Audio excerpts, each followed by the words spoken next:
አጀንዳ በማሰባሰብ በምክክር ሂደቱ ንቁ ተሳትፎ በማድረግ ኢትዮጵያን ማስቀጠል ይገባል ሲሉ በአጀንዳ ማሰባሰብ ሂደቱ ላይ የተሳተፉ ያሉ የህብረተሰብ ወኪሎች ተናገሩ።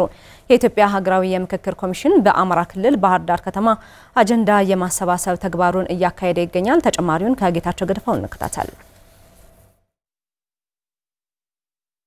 የኢትዮጵያ ሀገራዊ የምክክር ኮሚሽን በአማራ ክልል አጀንዳ የማሰባሰብ ተግባሩን እያከናወነ ይገኛል። በአጀንዳ ማሰባሰብ ሂደቱ ላይም የተለያዩ የማህበረሰብ ክፍሎች እየተሳተፉ ነው። በአጀንዳ የማሰባሰብ ሂደቱ ግልጽ፣ አካታች፣ አሳታፊና ገለልተኛ በሆነ ሁኔታ በነጻነት ሀሳባቸውን አቅርበው ውይይት እያደረጉ መሆኑን አሚኮ ያነጋገራቸው የውይይቱ ተሳታፊ የማህበረሰብ ክፍሎች ተናግረዋል። ኢትዮጵያ ላይ ሰላም እንዲሰፍንና ህዝቡ ሰላሙን አግኝቶ አምርቶ እንዲጠቀም፣ ነግዶ እንዲጠቀም ተማሪው ተምሮ መድረስ የሚገባው ቦታ እንዲደርስ የሚደረገው እንቅስቃሴ ሁሉ በሰላማዊ መንገድ እንዲሆንና እቺ ሀገር ወደ ተሻለ አቅጣጫ እንድታመራ የሚያመላክት ነው።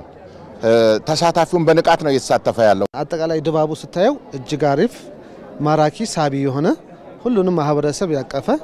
እኔ አማርኛ ተናጋሪ ነኝ፣ ኦሮሞኛ ተናጋሪ ወንድሞቼ እህቶቼ በዙ የምክክር ኮሚሽኑ ላይ ተገኝተዋል። ስለዚህ አንዱ የበላይ አንዱ የበታች የሆነበት ነገር እስካሁን በሂደቱ አላየሁም።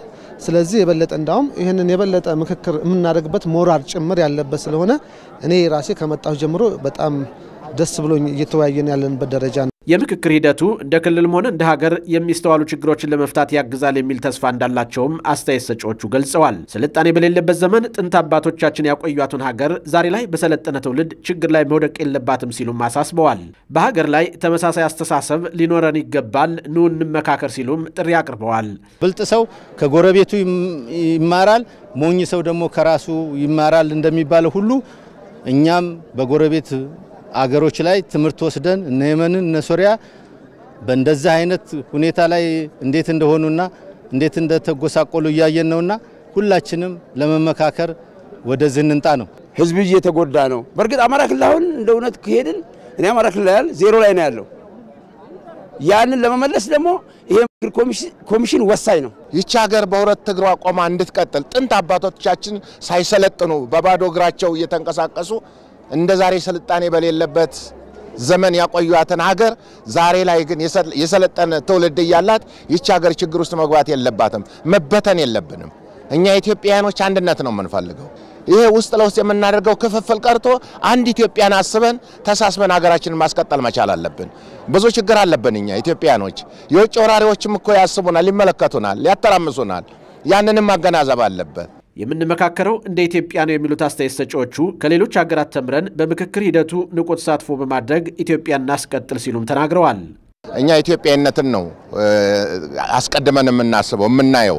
ስለዚህ ኢትዮጵያዊነትን እያቀነቀን ሁሉም ወንድማማችነትንና አብሮ መኖርን መሰረት አድርጎ ኢትዮጵያን ለማስቀጠል የሚችልበትን ሁኔታ ተገንዝቦ ለውጥ እንዲመጣ ነው የምንፈልገው። ኢትዮጵያ እየመከረች ነው የሚለው ነገር እኔ በውስጤ የሆነ ነገር የሚስልብኝ ነገር አለ።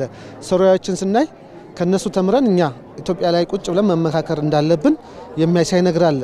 ከነሱ አይተን እኛ እርስ በርሳችን ከተጣላን እርስ በርሳችን ከተገዳደል ኢትዮጵያ እንደ ኢትዮጵያነቷ የምትቀጥልበት ነገር አለ ብዬ አላምንም።